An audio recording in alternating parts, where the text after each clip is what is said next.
Instructional video on how to assemble or connect the cooling system from the 1.8 20 valve turbo Volkswagen engine to the MR2, Mark III, Spider, MIS, whatever you want to call them. Now, before we start with anything, I need to give you small, tiny apologies. Tiny because it's actually not too bad, but everything has consequences. As usual, we have another delay. The video that we're supposed to make with Steve, it was based on that car and the engine we have ready for it, all completed. It's sitting there, collecting dust. It's just sitting for me to have some time to actually install it. And the way we wanted to do it is to put the car obviously on the ramp where Steve's car is, remove the whole standard engine, show you how to remove the standard engine, and now you're gonna say, yeah, listen buddy, I know exactly how to remove the engine. Get to the crack. Well, hold your horses. I'm sure you know how to remove the engine, but you're probably not familiar on how to make this engine swap if you haven't done it before. If you have, don't watch this video, it's not for you, but for the people who didn't, maybe it could be good information. But the video is gonna come over soon, not now. But the reason I'm saying that is actually important is because some of the things have to be left from the original engine or original car. So inside the engine, you want a couple of hoses, couple of wires left, and some of the stuff removed, some of the stuff moved, some of the stuff need to be modified or chopped off. And there are a lot of things that you want to do it while the engine is out the engine bay and before the new engine is inside. There are a couple of things that are, for example, the clutch line has to be moved a little bit. There is the access to the tunnel where we use our new fuel lines, because again the fuel system and the fuel lines on the 1cc engine are completely different than the 1.9 or 1.8, sorry, actually 1.9 as well, because this is the thing, this kit takes the 1.9 TDI as well. Many people forgot about it. But the Frog, this guy here, is to work with the 1.9 TDI. So the engine mounts, charge cooler stuff, everything is the same or very, very similar. There's very small differences between 1.9 TDI and 1.8 20 valve turbo. So a lot of people asking, what's the progress of 1.9? Trust me, the stuff that we develop in here applies to 1.9, you know, so there you go. Okay, back to us. So there are a couple of things that you have to do before you put the engine in, and that's why we have to make that video. Also instructions, because we do stuff out of memory. I can put one of these engines in, like the whole conversion, probably in a weekend, because I know where to put my hands, and I do the stuff out of muscle memory pretty much. I don't have to remember stuff, I just go. But it's because we developed that, that kind of knowledge, and knowledge comes from the information. So if you don't have that information, you don't have that knowledge, you wouldn't know what to do, and then you're gonna end up maybe with some pipe that's supposed to be fitting before the engine was going in, and it takes you 5 minutes. Now it's gonna take you an hour and a lot of curses, and you're gonna be cursing at me saying that, oh, this bloke told me that this is an easy conversion, and I have on my hands cut it, bruises and all that stuff, and I still can't get to it. So it is quite important to know the correct order of what to do and how to do it, because it really is simple, but again, you have to know. So yeah, that video is coming. But the reason we haven't done it yet is because we keep playing, we keep fucking about. Well, there is more benefits from this than the negative side of being late. The reason for that is because besides having the 1.8 20 valve turbo engine in, and now it's supposed the DSG gearbox as well, and the whole system is completed, the whole conversion is completed, and you can have it all, and blah blah. We're selling them all over the world. Now what we have the system to accept these engines too. This is a VR5, this is Steve's engine. He's putting the engine, the turbo on already. Obviously, we're not going to keep it an A. Also VR6. So these engines, okay, stop. VR6, VR5, DSG gearbox, or the manual 6-speed gearbox fits in the MR2. No, it does not fit with the 1.8 engine mounts. Engine mounts are different. Unfortunately, all of them. Some of them they're slightly different, some of them they're completely different. They look similar, but they're not. They are already being designed. Well, we are designing them. My brother is putting them on a CAD right now because I can draw by hand. I can do technical design very good. I'm proud of this, yes, very good, all right? But when it comes to computers, to draw in a CAD, I suck. It's not my thing, I don't have the patience. Luckily, my brother is actually the opposite, he's very good at that stuff, so yeah, actually quite lucky he's willing to help me out. And yeah, engine mounts are all designed and ready to be CADed. So the next batch of the 1.8 engine mounts kit we're gonna do, because we're running out of them, because we sell them more than we were expecting and quicker, there's gonna be both of them available. So very, very soon. Also with that stuff already is the, we already have the drive shafts as well.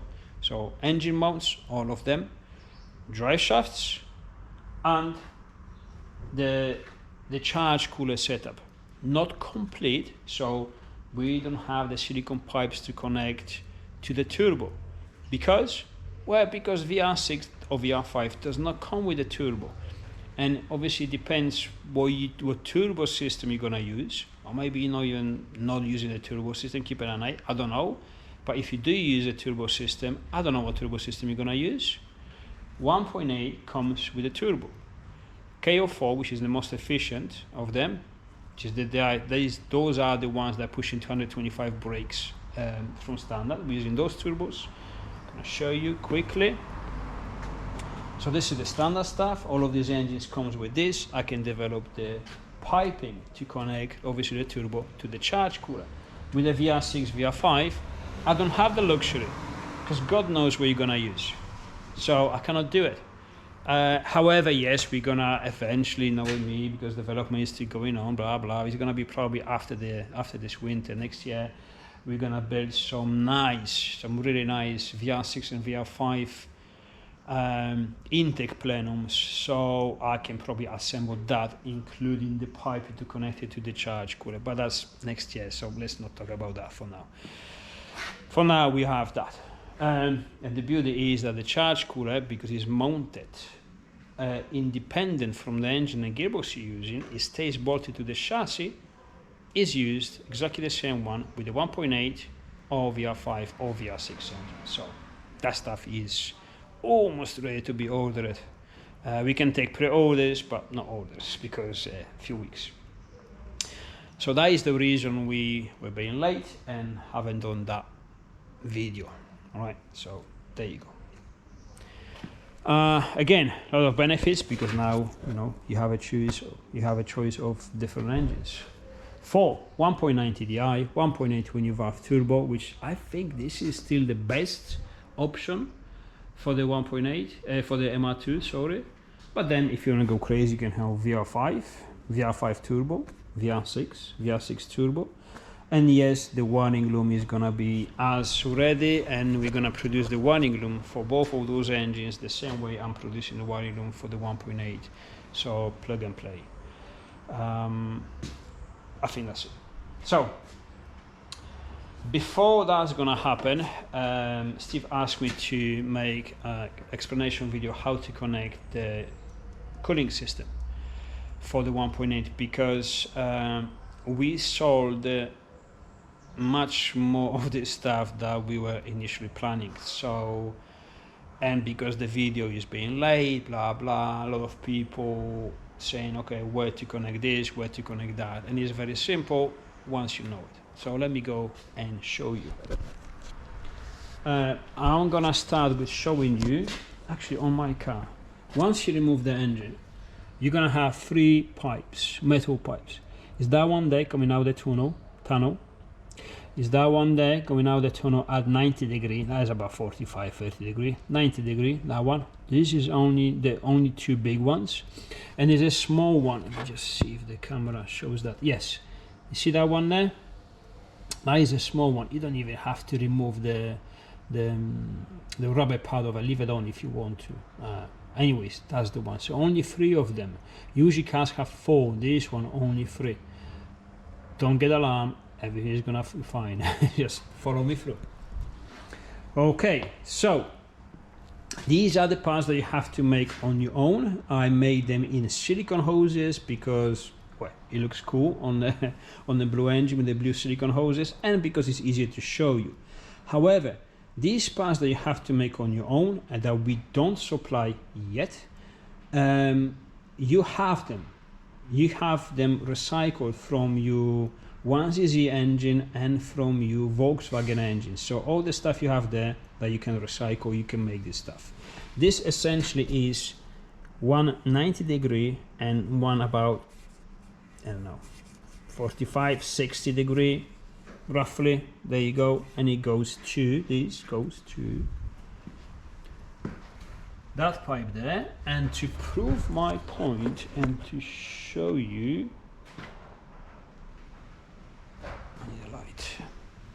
I show you the way Steve did it. Let me just grab the camera this way and I'll show you on Steve's car how that is done. You see? There you go, 90 degree, about 30, 45 goes into that pipe that I show you on the chassis. It's very simple, and a joint in between. Now yes, eventually we're gonna have them in silicone and we're gonna offer them if someone wants, but again, it's very easy, you can do on your own. And that one goes to there. Now on the other side, that pipe there is, I'm gonna show you another car, the rubber pipe that is sticking out of it. Before you cut it, it looks like this. It's a 90 degree, okay? And to that one, so to this here, you simply connect, actually, has a nice view from that one as well. Behind the engine from the top. You see, this is how it looks like. Pause the video, so you see how I've done it. Very easy, very, very easy. Anyways, get back to this one here. That one, I'm coming from this side of the engine, is this one here. This one here. So this one, this blue one simulates the one I just shown you, and it connects to that. And that is this part here that we supply you, okay? Now you can see this one has obviously two big inlets, this one here and that one, but also has this one and this one. So let me explain. On this side, you're gonna fit this pipe here that we're supplying. Now this pipe here, let me see if it shows, yes. This pipe here goes all along here. Now you can put it 2 different ways. The way I did it, which is close to the plenum, and you can see that you have 2 threaded fittings, one here and one here. If you fancy, you can put the P clips to keep this hose nice and stable here, so it's not gonna move with the vibrations, not gonna rub against anything, and less chances of this being damaged and you know, rubbing something through and have a water leak. So on here you can see there's a bit of copper sticking out, and this is also what you have in the kit, is something like this. Is an adapter. Now this adapter, as you can see, the larger part, 16mm, goes into the supplied rubber pipe, and this one here goes into your original pipe. This original pipe, this is the road it goes around here, around here, around here, blah blah blah.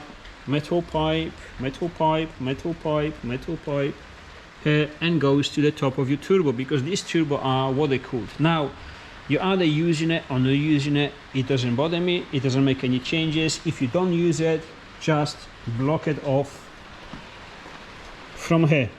Just don't use it, it'll be fine, don't worry about it. But if you do, use it. Now, when I say these could be in different positions, when you receive this pipe, which is this one here, as you can see, if I put it there, you see it's much longer. That's right, we supply them much longer because ignore the fuel lines. These fuel lines in your car, they're gonna go to the body. I'm using this because this engine is not inside the body. Engine bay is on the stand, so obviously I have to roll them somewhere, and that was my best guess. But if you want to, this line could actually come out from just under the plenum from here, make a bend, and you can actually connect this here if you want to. So you do it exactly as you please, does not make any difference. Just make sure you secure them and everything is fine. Okay, so the other side of this, so this pipe here, when you receive it, this one here, let me show you, it will go straight to your expansion tank, the top one.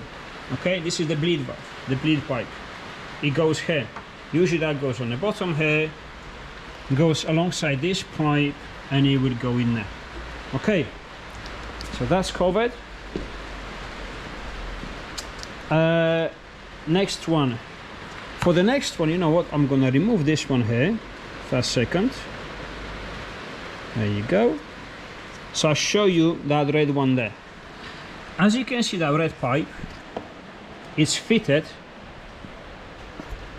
to the thermostat housing on the block itself, in that hole there. It's held by one screw here. Also, there's going to be another screw that holds it there. You remove that pipe completely. Do I have one on my bench work? No, I had one, but I don't have it anymore. Anyways, you remove it completely. Oh, there you go. I'm sorry. We have one. We have the old one somewhere. This is how it looks like. So you remove it from this bolt, and you see there's another one here on the top of the gearbox. Remove it. Cut it exactly just after this fitting. So if you cut it here, you're gonna have about 10-15 mil of a straight section to put the hose on it. And the way it looks like, once you finished, it looks like this. I already have the hose attached here. Now this pipe, you use the original Toyota one. You don't have to do much to it. You just modify them to where this T-piece is. And I'm gonna go back to this in a second. That part there, you see there's an opening, block it. We don't need that. That's, again, these pipes, they come in a different shapes. You can see some of them they have this, some they have both of them, some of them they have another one here which is blocked. Different engines, different application, different cars, they have different shapes. But essentially they all have the same shape as this part to this bend. So all of them are useful. It's just if you don't have this, don't worry. If you have it, block it. If you have another one here, block it as well. We don't need anything else apart this going straight into this bend. That's it. Anything else, block it or remove it or do whatever you please. And then attach that line there, which is gonna be with this T-piece. Now this T-piece, you can find them on your Mr2 as original, but usually they rust, so we supply them in aluminium. Okay, now this one here is gonna go there, but slightly closer to your gearbox mount. I put it there so it's easy to see, because if I put it there, it will be difficult to see because I have the charge cooler here. Let me show you what I mean. It comes standard in your Mr2. I already had the light here. Oh, the moron. There you go. You see? But usually they rust, and usually they are fitted into this pipe slightly more over this. What you want to do, you want to cut it, the rubber hose, just after the bend, insert the new one, remove your old one because it's probably going to be rusty. If it's not rusty, remove it anyway. These are in aluminium, they work slightly better, they're never going to rust, and corrode less than steel. So cut it after the bend. You're going to have it in this position, and this small pipe, if you notice, it goes here to the bottom of your expansion tank. So you have two lines. Okay, that's very simple. And this part, so this line from this pipe goes to the one that you just cut it. You see, it's freshly cut it, so you can see it. There you go. After the bend, that's what you do. Let me turn the light off. And let's go back there so I show you even better. You see that line there? There you go. And that is the original one. That is the original piece that actually is attached originally to that aluminium part. That's what I'm saying. You don't even have to remove it. Leave it there. It's very, very simple. So again, to put this right here, to recap. This goes here.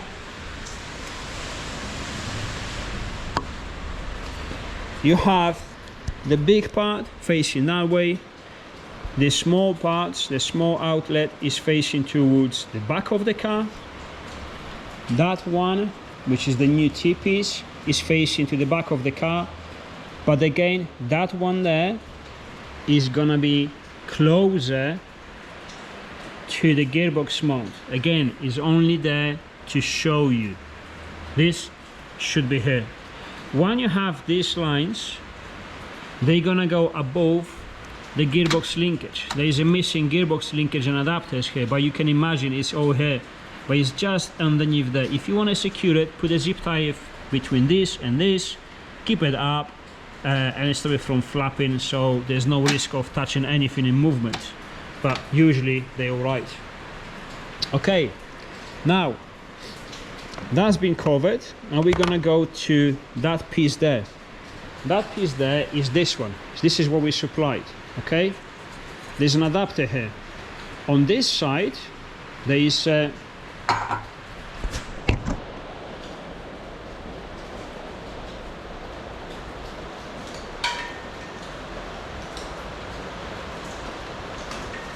there's your original Toyota engine temperature sensor, which is located on the top,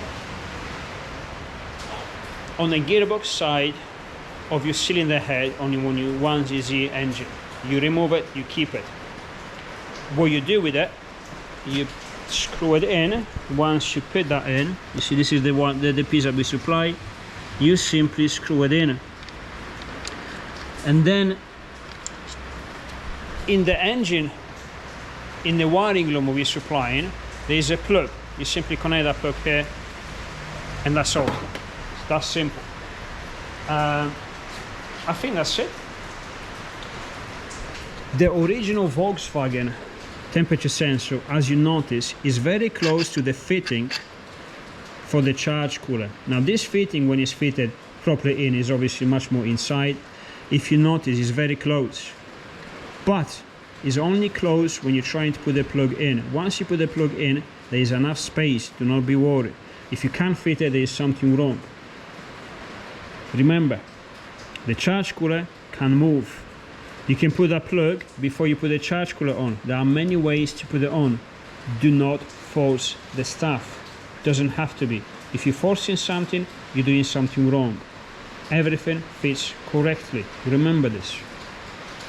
So if you're doing something wrong, do two steps back and think about what you're doing, and watch this video again, because I think it's fairly simple to understand. So this is what you get inside the cooling system parts. Now you're gonna have this. This is that part there. Let me just shine with the light. Let's see if the camera picks this up. There you go. It has two bolts, one on top there, one on the bottom, almost behind the alternator. Take it off, and this is very important. Take off your original Volkswagen thermostat. It's gonna look like this, but it's gonna have a rubber sealant inside. The rubber seal looks like an O-ring, but it actually sits around this. We remove it, all right? Remove that stuff, reuse it, and replace it with this and the aluminum housing. Now, if your plastic housing is different shaped than this, don't worry. Again, in different engines, in different cars, they have different shapes. They use them in so many different cars that is unbelievable. So do not worry, just put one of these. It's very important. This is the shape you want. Again, it's supplied. With this, obviously, you're gonna have a new gasket that goes here. Also, when you're gonna put the sensor here, there's a tip.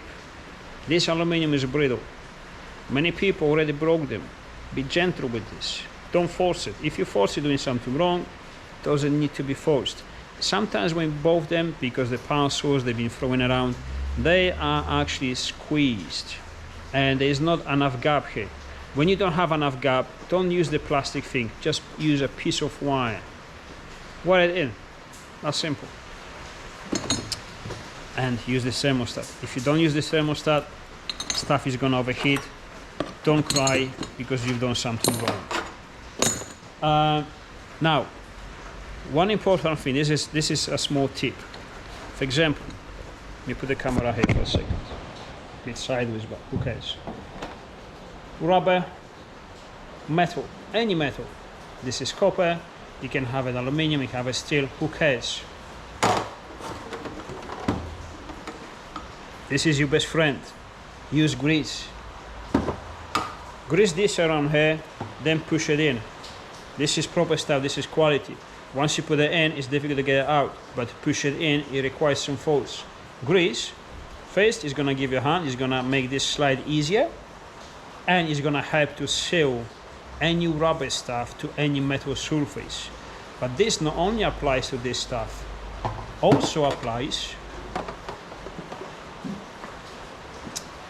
to the O-rings. Do you remember the pipe I told you they have to chop off over here? Now these pipes, when they go inside the block, where the thermostat is, they have this O-ring here. If it's brittle, if it's broken, replace it. If it's good, fine. Just put some grease on it. Because you want this to slide inside your engine block instead of, you know, pinching or breaking or stuff. It's gonna give you a hand to get it in, and also it's gonna give you a hand to seal it. The way I do it, and the best way to do it, is to actually remove it and put some grease underneath, put it on, and grease it up as well. This actually makes a huge difference, so do it, don't panic. Grease on this? Yes, absolutely. Grease on this? Yeah, not much. This is not a bearing, it just helps to seal. I've seen a lot of people, for example, on this surface or where the O-rings goes, I'm gonna simulate where the O-ring goes. It kind of goes like this. No, so what people do, let's just make sure this seals. I'm gonna put some sealant, some silicone sealant. Don't do it, please. Do yourself a favor. Do not do it. Use grease. Grease with anything that is rubber on any metal surface helps to seal everything. You're not gonna have a problem to remove it in the future. You're not gonna have a problem to put it on. It's not gonna break off and go inside the engine because you put too much of it. If the grease is gonna break off, goes inside the coolant a little bit, who cares? It's a bit of grease. It's not gonna do any damage. So this is your friend. What else? I think this is it. I think that explains everything. Once you've done everything as I've said, step by step, everything is gonna work just as it should. No overheating, no problems, just the way it's supposed to do. Now, what else? Nothing. I'm supposed to do these wiring looms today, but I'm not gonna do it in time to do it today. The moment I say I'm gonna build the wiring looms, so many orders is unbelievable. I almost wish I haven't said it. Yeah, are we gonna test the only wiring loom that we already built? I'm gonna put the engine today, test it, so these two wiring looms they can go back to the customers, and that's it. And then yeah, tomorrow just I don't know. Too much work. Honestly, it's so much. And it's running inside the workshop. Okay, we got plenty of mess here because it's there, but look, this is what happens. Look at this stuff. There's a pool here. And it goes through that door, through the actual wall, you see? It's running through the wall. And do you know why? Every time it rains. Do you know why? Because behind there were trees. Big old trees. What trees do? Trees are a natural barrier for the water, for the rain.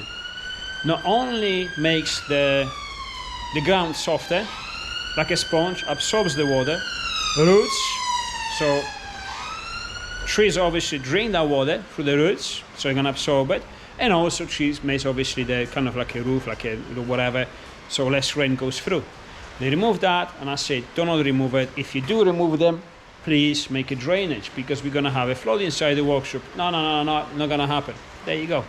Every time. So yeah, we're gonna have to do something about that. Anyway, yeah, cooling system, water is all combined, I guess, right? Hope you enjoyed it. Hope this is clear. If it's not clear, send us a message, because well, it's gonna be Steve to answer that. So I'm hoping that I've done a fairly enough job so you understood everything correctly, and so you don't have to ask Steve every 5 minutes, because the poor guy is answering tens and tens of questions every single day. It's mad. Anyways, sneak peek, VR5 turbo. Those exhaust manifolds are absolutely beautiful. If you want to build VR5 turbo, mild, actually not even pushed, leave the standard exhaust manifold, make a white piece like I did for Steve, turbo flange, you can route it, put it in different place, and yeah, that's very good solution. VR6, this is a 2.8, this is the very rare version with only one cam as a VVT. DSG gearbox, VR5 all complete with the wiring loom, so yeah, soon I'm gonna be cracking on the wiring loom and offer the wiring looms for the VR5 and VR6 as well as for 1.8. God, so much to do. In meantime, I'm doing the adapter plate for 1.9 to the Jeep gearbox, because that will go in the Mitsubishi. Volkswagen 1.9 TDI PD engine to the Jeep AW4 gearbox, auto gearbox with manual shifter, which is the best combination ever, into my Mitsubishi Delica, the old one. Yeah, it's happening, it's doing now. And it's not gonna be one off, we're gonna put it in production, because a lot of people ask for, so it's like, why not? I'm gonna make myself one, it has to be on a card, I can just reproduce them and sell them if people want to. Also, they're gonna be ridiculous price, like you know, $1,200 like in America, because I wanted to buy one. I was like, they are on the market, but they are an extortion. It's like, no, that's way too much for something like this. I understand the business, but we should stay reasonable. So we're gonna make it cheaper, better. I don't know. They seems pretty good. They're just expensive, so we're gonna make one that is reasonable. And yes, I'm gonna probably offer the engine mounts as well. Why not? I have to make them, put them on a car, then put them in production. Why not? A lot of people asking for, so yeah. 1.9 TDI with the auto gearbox with a manual shifter into the Delica. So yeah, engine mounts and gearbox mounts. The rest is gonna be do it yourself, because you know, too much work. But also, the thing that's behind my Delica, if you want to know, just because we were talking about the cooling system, is my crafter that is already lifted on 33-inch tires, and that's supposed to be 4-wheel drive. But because all of this exploded so much, I didn't have the time. But there was a customer who's waiting patiently over a year now to make his Sprint a 4-wheel drive, because no one actually makes them. Well, there is one company in general makes them, but for the full conversion. So, full conversion to 4-wheel drive, a lift kit so you can put 33 or 35-inch tires, lockers in the middle, back and front, so a true 4-wheel drive system, high and low gears, lockers everywhere, blah blah blah. You're looking at 120 grand euros, but still 120 grand, and you're supplying your own van, so that's not shy. Yes, we're gonna make it much cheaper, because I'm charging a fair amount of money for the amount of work and parts supplied. So there you go. But that's happening already.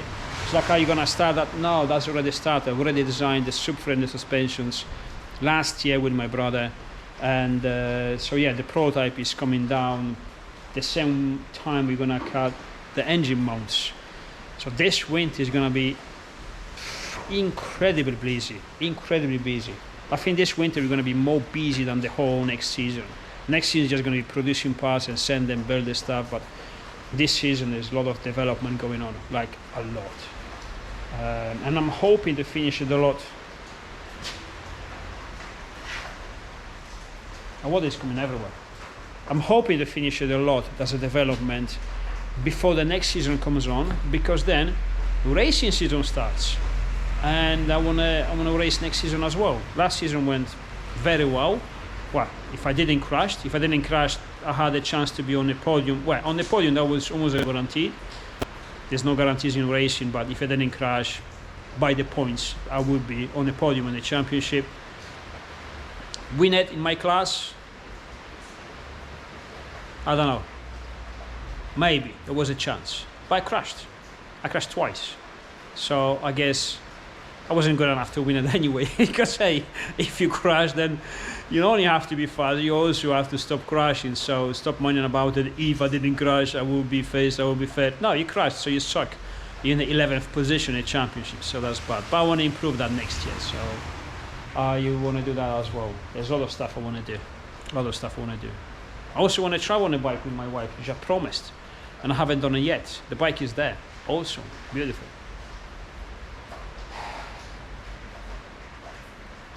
There's not enough days in a week, not enough hours in a day, and not enough years in our lifetime. But it's all good. I see you, well, next video. See you soon. Hope that helps with all the additional information you didn't want it to know, but there you go. See you soon.